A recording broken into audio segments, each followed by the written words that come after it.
Perjuangan perempuan Dusun Pohon Batu menjaga warisan selamatkan alam. Wajah Wayami memelas.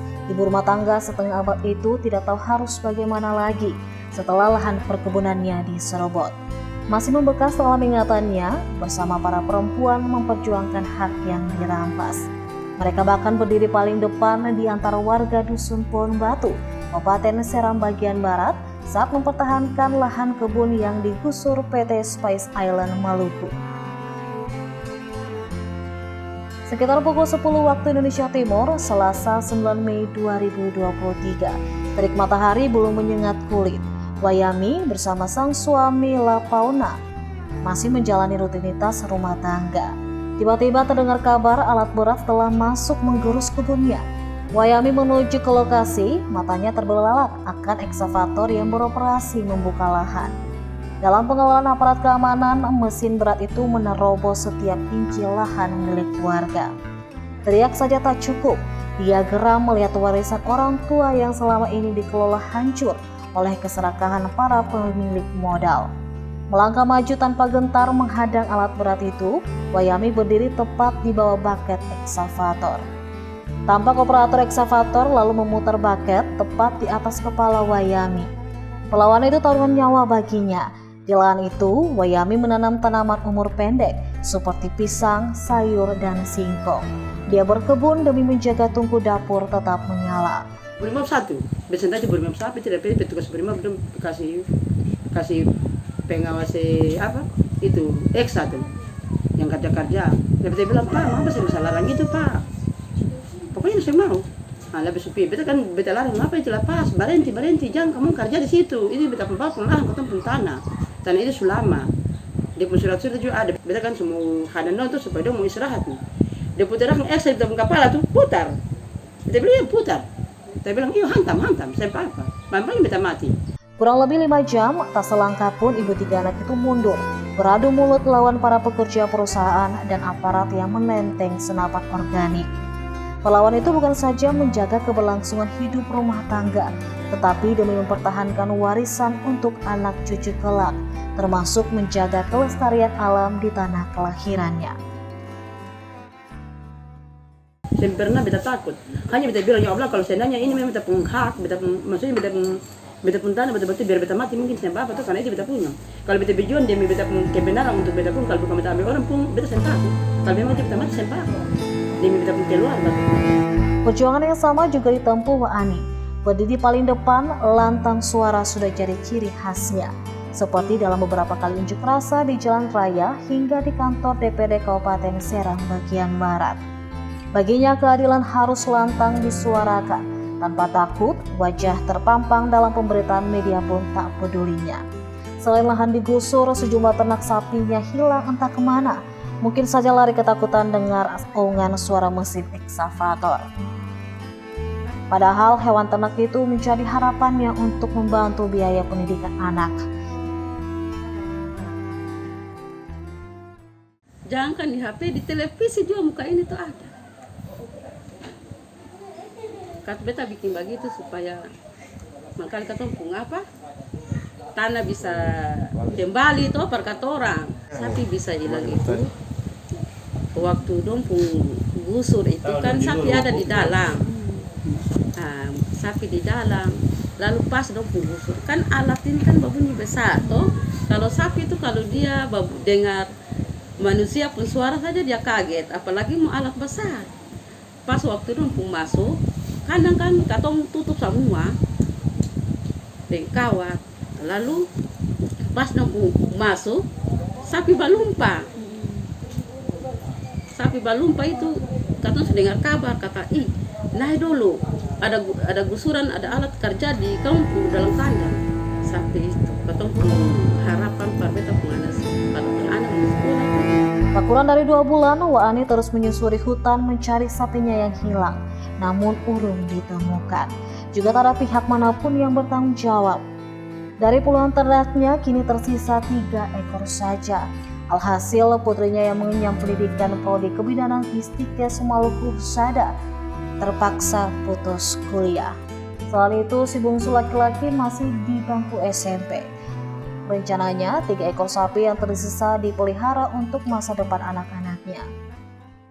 Nah, sekarang anak mau lanjut minta uang apa? Uang semester, uang semester saja 5.350.000. Lalu kita mau lupakan dari mana? Kalau ketemu tanah, dia kembali per kata orang. Kalau saya kembali mau bikin bagaimana? Kata mana anak saya ada masa depan lagi. Rusaknya hutan mangrove. Siang itu Sabtu 13 Juli 2024, Kepala Dusun Pohon Batu, Dasmin Samal, didampingi sejumlah warga berjalan menyusuri lahan yang sebelumnya digusur PT Spice Island Maluku. Sepanjang 2 km terpampang hutan mangrove yang rusak, tertimbun tanah akibat dibangunnya tanggul penahan pasang air laut, serta jalan akses transportasi perkebunan pisang Abaka. Letaknya berkisar 3 km atau sekitar 10 menit berkendara dari pemukiman warga Dusun Pohon Batu.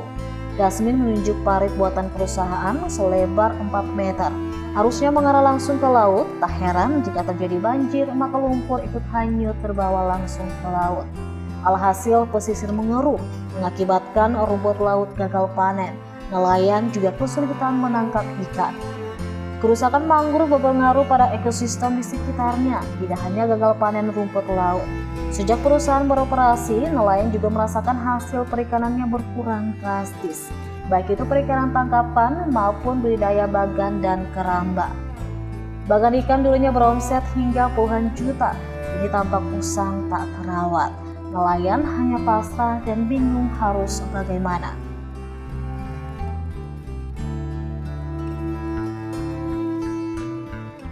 Matinya budidaya rumput di Dusun Pohon Batu. Berada di dalam Teluk Kawat, Kecamatan Seram Barat, Kabupaten Seram bagian barat Provinsi Maluku, menjadikan perairan Dusun Pohon Batu strategis sebagai wadah pertumbuhan rumput laut. Warga Dusun Pohon Batu memang menggantungkan sebagian besar hidup dari budidaya rumput laut. Di samping mereka berkebun, melaut, dan juga berternak sapi. Ada sekitar 70 dari 200 kepala keluarga berprofesi sebagai pembudidaya rumput laut. Budidaya rumput laut oleh warga Dusun Pohon Batu dimulai sejak tahun 2015 silam. Puluhan ton yang dihasilkan membuat anak-anak Dusun Pohon Batu bisa mengenyam bangku perguruan tinggi. Muhammad Karman duduk di tepian pantai dekat dermaga seakan meratap nasib. Ratusan tali nilon bekas budidaya rumput laut kini menjadi barang rongsokan di rumahnya. Karman bercerita, saat menjalankan usaha rumput laut, dia mampu mengikat paling kurang 10 kg bibit pada sebuah tali dengan panjang kurang lebih 50 meter. Seorang petani rumput laut rata-rata memiliki 100 tali. Mereka membeli bibit rumput laut seharga Rp5.000 per kilogram, sehingga dibutuhkan paling kurang 1 ton bibit yang ditebus dengan harga Rp5 juta. Dari hasil budidaya selama 3 bulan, dihasilkan rata-rata 5 ton rumput laut. Kemudian dijual ke pengepul dengan standar Rp10.000 per kilogram. Kini kesuksesan pembudidaya rumput laut tinggallah kenangan. Yang tersisa hanyalah tumpukan tali nilon bekas rumput laut dulunya tumbuh subur. Diakuinya rumput laut mulai sakit dan mati sejak perusahaan pisang Abaka, PT Spice Island Maluku, beroperasi tak jauh dari pemukiman Dusun Pohon Batu. Laut yang tadinya jernih kini menjadi keruh akibat endapan lumpur dari daratan tak tersaring dengan baik oleh vegetasi bakau. Hal ini menurutnya adalah penyebab utama kematian rumput laut. Kalau sebelum perusahaan itu beroperasi, rumput laut di sini Pak, bahkan saya tuh pernah saya gini satu pohon itu bisa gini rumput laut. Ini kan saya pernah pasang semua di sini dan rumput laut semua tidak berdepan. Tapi setelah adanya perusahaan tidak lagi, semua kecewa sampai tali-tali semua sudah diperhatikan lagi, bahkan diangkat lagi tali sana tinggal begitu. Besar biayanya rumput laut ini bibit yang mati sudah itu bibitnya mahal. Per kilo saya 5.000 bibit. Sementara satu tali saja tuh bibit sampai kadang-kadang sampai 15 kilo. Kalau pasang sampai 100 tali saja, bibit berapa? Kalau sampai 500 tali, 700 tali, bibitnya berapa? Sementara baik kalau memang ada hasilnya memuaskan sehingga biaya bibit saja bisa dikembalikan. Tapi kalau tidak, repot, bahkan utang. Kalau rumput laut ya rugi banyak Pak, banyak, bahkan bisa 100 juta rupiah. Kalau operasi rumput laut itu Pak, ya dia membutuhkan dana yang sangat-sangat besar karena talinya dibeli, bibitnya dibeli, semua dibeli kan. Jadi dia butuh dana yang memang dana besar. Bahkan dengan ada uang di rumah bisa kredit di bank. Nah kalau memang kalau hasilnya yang memuaskan, wah itu yang terakhir bank tinggal turun kita saja.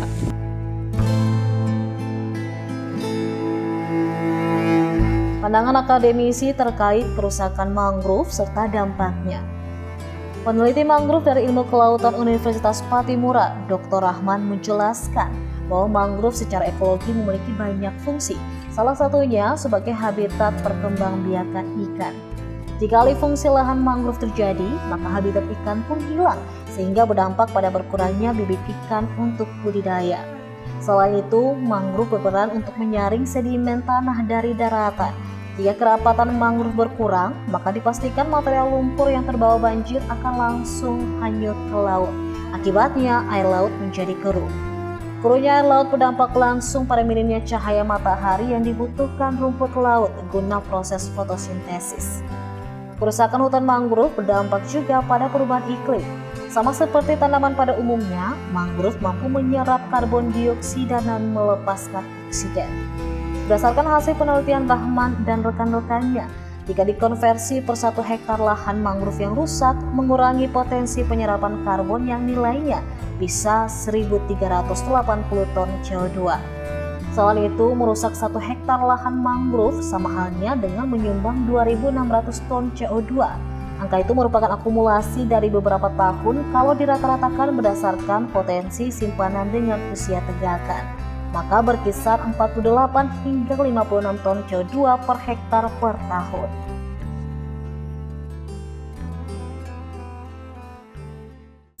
Iya, karena seperti yang saya jelaskan tadi bahwa mangrove itu menjadi habitat bagi bibit-bibit ikan. Kalau kita konversi mangrove itu, berarti sebenarnya kita telah menghilangkan habitat ikan. Kalau kita sudah menghilangkan habitat ikan, maka secara tidak langsung kita telah menghilangkan potensi pendapatan masyarakat melalui penangkapan bibit ikan untuk yang dibudidaya. Proses mangrove dalam perangkap sedimen yang awalnya optimal dengan kerapatan yang ada, ketika itu dikonversi, maka itu tidak ada lagi fungsi itu. Akibatnya sedimentasi yang ada itu bisa masuk ke laut, dan kalau sudah masuk ke laut itu mempengaruhi rumput laut. Kenapa? Rumput laut itu tumbuhan dan dia butuh fotosintesis supaya bisa tumbuh dengan baik. Kalau lautnya keruh akibat sedimentasi, maka rumput laut pasti gagal panen. Nah, hasil penelitian kami itu menyebutkan kami mendapatkan emisi CO2 yang bisa dihasilkan dari konversi mangrove per hektarnya itu bisa mencapai 2.600 ton CO2 ekivalen per hektar. Jadi itu baru 1 hektar. Nah, bagaimana kalau kita mengkonversi mangrove yang begitu banyak? Itu saya rasa dampaknya sangat buruk.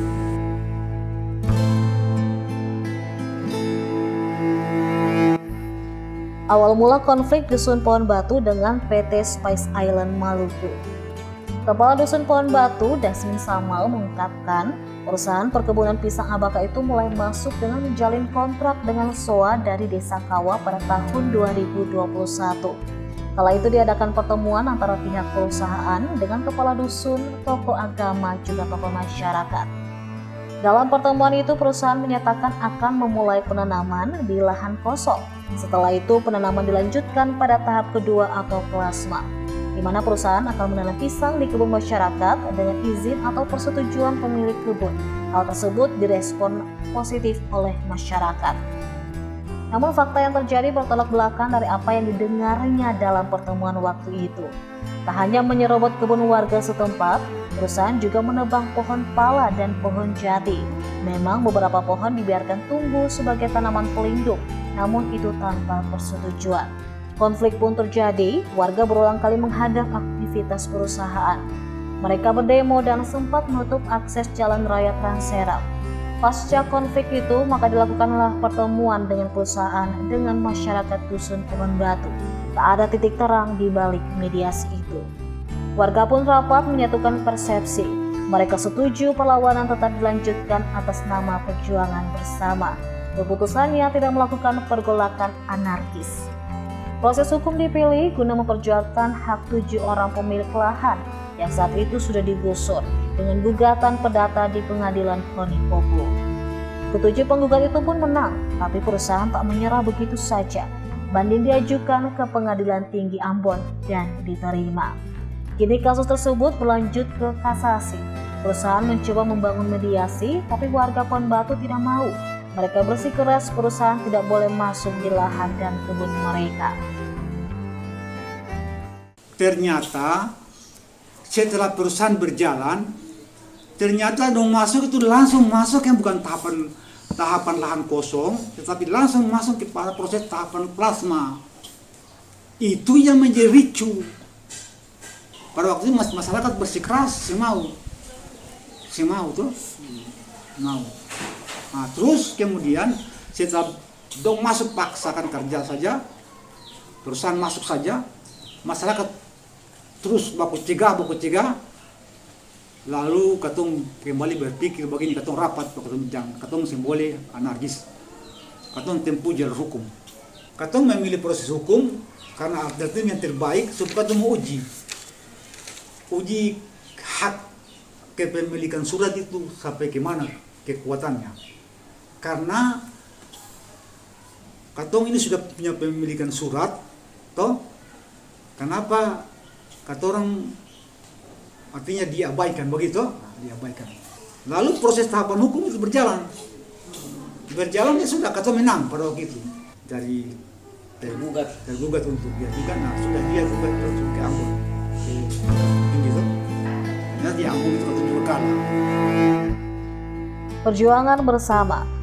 Perjuangan dan perlawanan mereka bukan untuk kepentingan 1-2 orang.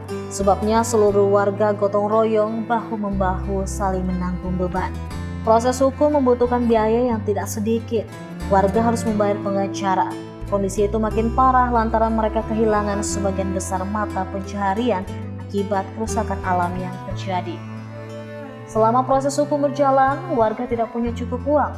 Alhasil kredit bank jalan pintasnya. Pinjaman diambil bervariasi mulai dari 10 juta hingga 50 juta rupiah. Meski kredit atas nama perseorangan, tapi tujuannya untuk kepentingan bersama, sehingga dalam membayar cicilan pun warga saling patungan.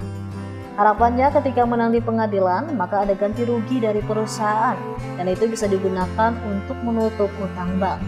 Bagi mereka, perjuangan ini cukup melelahkan, menguras waktu, tenaga, dan juga biaya. Rasa persatuan saling menguatkan jadi bara yang selalu membakar semangat. Tak heran warga bergotong royong, memikul batu, memikul kayu dari hutan untuk dijual. Hasilnya digunakan untuk membiayai perjuangan mereka. Masih belum cukup, warga pernah memperbaiki sebuah kapal yang bocor dengan bayaran senilai 2 juta rupiah. Upah tersebut tak dinikmati, tapi dipakai untuk tambahan biaya proses hukum. Saat wajah Dasmin tampak muram melihat kondisi warganya. Dia cemas kalau pihak pemberi pinjaman datang menyita jaminan tanah dan rumah warga. Di tengah keraguan itu, perjuangan masih terus bergulir. Puluhan warga Dusun Kebon Batu berangkat mengais rejeki pada perusahaan tambang di Maluku Utara. Di sana mereka membentuk panitia pengumpulan dana. Anggarannya dikumpulkan guna biaya persidangan. Begitu banyak masalah yang menerpa mulai dari kerusakan alam berujung hilangnya mata pencaharian. Kini mereka di ujung jalan menanti keputusan kasasi dari Mahkamah Agung. Warga pedesaan yang awam diperhadapkan dengan persoalan hukum, ingin membuktikan sejatinya keadilan masih ada di negeri ini. Masih ada keberpihakan terhadap masyarakat kelas bawah. Jadi pada waktu itu ya katong kredit, masyarakat kredit di bank. Kalau di bank itu kan ambil kan kemarin berapa tuh? 50 juta. Nah, sementara yang ada yang 10 juta, ada 15 juta, ada yang 6 juta, itu ada sekitar 10 orang itu ketemu belum terlunas sampai hari ini. Di BAN juga belum terlunasi, di masyarakat yang ketemu pinjam yang orang yang ada uang itu juga belum terlunasi. Dong ini ingin saja bahwa dong kembalikan numpung hak-hak tanah itu berdasarkan numpung hak-hak bukti-bukti surat itu. Bahkan itu kan yang sudah Pak Busur itu kan ada yang punya sertifikat itu bisa bayangkan Pak, kenapa saya bisa punya surat sertifikat yang begini kuat, kenapa ketemu bisa kalah. Di samping itu juga karena kekurangan uang sudah tidak ada lagi. Ada satu pengusaha dia punya perahu itu besar sekali, dia sudah bocor, dia sudah tidak bisa layak untuk dipakai. Nelayan ya? Ya nelayan. Jadi ketumpi mohon di dia, sudah jangan lagi masyarakat sini mohon di orangnya perahu itu bahwa jangan kasih partukan lagi, kasihan lebih baik kasih par katung masyarakat Dusun Pembatu juga, supaya katung bikin akang, supaya dia uang itu par katung biaya katung sidang dapat kalau tidak 2 juta kan, 2 juta lebih itu, lalu tambah par katung biaya operasional hukum, proses hukum. Yang ditakuti ini kan masyarakat ini jangan sampai BAN dia ambil sikap ketika katung tidak bisa mampu bayar, pasti dia akan mengambil sikap untuk ke katung masyarakat sini. So itu yang dipikirkan terkait dengan persoalan dana ini. Semua itu masyarakat yang ada di Dusun Pembatu ini yang kerja di perusahaan OBI itu semua sudah digerakkan semua. Saya suruh bentuk panitia pengumpul dana untuk biaya persidangan. Jadi semua masyarakat yang ada di sana itu kenal pemungutan semua. Memang kemarin itu katun juga masyarakat sini kan belum pernah menghadapi persoalan hukum toh, belum pernah. Lalu itu kemarin itu katun ingin membuktikan kepada hukum bahwa apakah katun hak ini betul-betul dia bisa tegak kasih. Tapi ternyata ya begitulah namanya, setiap perjuangan itu pasti kan ada kegagalan saja. Klarifikasi PT Spice Island Maluku perkebunan pisang Abaka. PT Spice Island Maluku mulai beroperasi sejak tahun 2018 silam. Sejak saat itu, perusahaan perkebunan pisang Abaka ini mencari lahan, kemudian mendapat izin lokasi di Kabupaten Seram bagian barat seluas 2.484,04 hektar. Terdiri dari divisi Raja di Desa Hatusua, divisi Tanduk di Desa Norwe, dan divisi Emas di Desa Kawa. Dari luas lahan itu, PT Spice Island Maluku telah menggarap 709,61 hektar dengan luas perkebunan yang telah ditanami pisang Abaka seluas 172 hektar. Dalam perjalanannya, Head of Operational PT Spice Island Maluku, Eko Ansari, mengaku telah mengantongi izin upaya pengelolaan lingkungan dan upaya pemantauan lingkungan, termasuk izin lokasi dari Badan Pertanahan Nasional dan izin kelayakan usaha pertanian. Berkaitan dengan permasalahan lahan, Ansari mengatakan pihaknya sudah mengontrak tanah dari Desa Kawa serta mengganti rugi lahan dan tanaman kepada pemilik lahan, namun tidak semuanya. Dia pun membantah tudingan perusahaan mengambil alih lahan masyarakat secara paksa, karena menurutnya saat menggarap lahan, perusahaan juga mengedepankan pendekatan persuasif.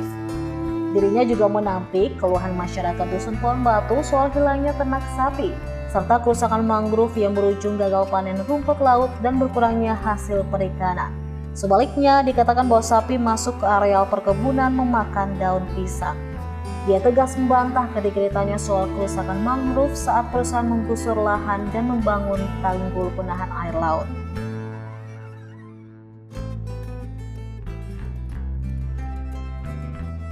Tapi tidak semua itu mereka bersedia ikut dalam ganti rugi ini. Inilah yang masih kendala sama kita. Kita nggak terus langsung menurunkan alat berat kita, tapi kita pendekatan persuasif kepada pemiliknya. Jadi kita selalu menanyakan, ini tanah siapa, ya kan? Nah, kalau ini tanah siapa, status kepemilikannya bagaimana? Apakah dia sertifikat atau SKT atau yang lainnya, atau surat garap atau yang lainnya. Sapi hilang tadi itu nggak ada. Saya pikir itu berita hoax yang dibesar-besarkan, karena kenyataan itu tidak ada. Sapi itu memakan daun-daun daripada tanaman, apalagi tanaman itu baru kita tanam, baru tumbuh kira-kira tinggi 50-60 cm sudah dimakan, sehingga dia pertumbuhannya stagnan, nggak berkembang. Dan itu isu ini sebenarnya bukan isu baru, ini isu lama. Sudah disampaikan ke media, itu sebenarnya isu ini tahun lalu nih 2023 ya. Dan adanya isu itu pihak kehutanan sebagai Gakum, sebagai penegak hukum daripada dia melihat langsung itu ya kan, melihat langsung di lapangan, tapi kenyataannya tidak ada yang terjadi yang seperti itu. Berkaitan dengan hal itu pula, menurutnya jumlah tangkapan ikan dan permasalahan lain di laut bukan menjadi tanggung jawab perusahaan. Pernyataan itu bertolak belakang dengan tanggapan dari manajer perkebunan PT Spice Island Maluku, Bambang E. Prasetyo.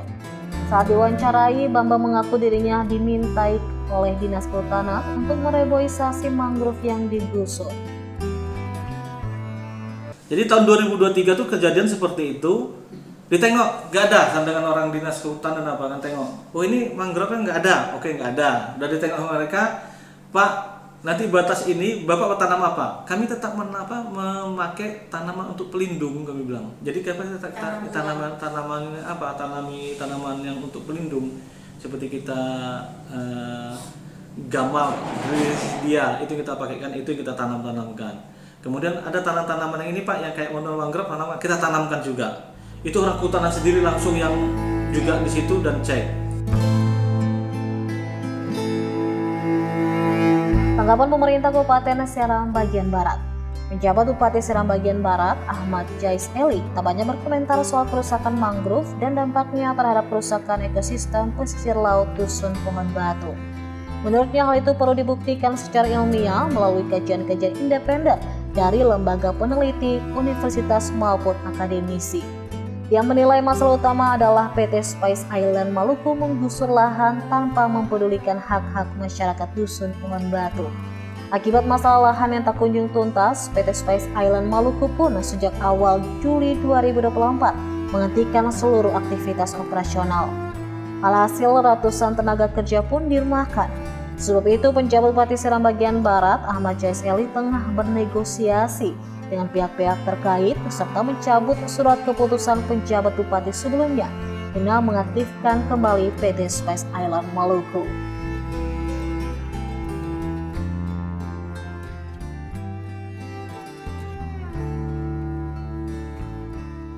Tapi kita tidak boleh menarik kesimpulan bahwa gara-gara pisang apakah mereka merusak itu. Enggak. Jadi saya tidak boleh menarik kesimpulan seperti itu karena saya orang ilmiah. Orang ilmiah itu tidak boleh langsung serta-merta menarik kesimpulan tanpa ada kajian-kajian. Jelas. Kesimpulan kalau dari awal ini semua terkomunikasi dengan baik antara kawa dengan dusunnya sebelum PT SIM melakukan penggusuran, dan tidak ada masalah. Itu yang kemarin saya marah besar karena saya bilang mestinya Bapak Raja Kawa beserta tokoh-tokoh adat di Kawa beserta dusunnya ini clear dulu baru PT SIM masuk. Kalau ini tidak clear PT SIM jadi masalah. Saya sementara negosiasi dan dalam waktu dekat saya mungkin mencabut surat itu, yang suratnya Pak penjabat bupati sebelumnya untuk mengaktifkan kembali PT SIM bekerja di daerah Kawa dan sekitarnya dengan tetap menyelesaikan persoalan-persoalan di lapangan secara kekeluargaan dan musyawarah.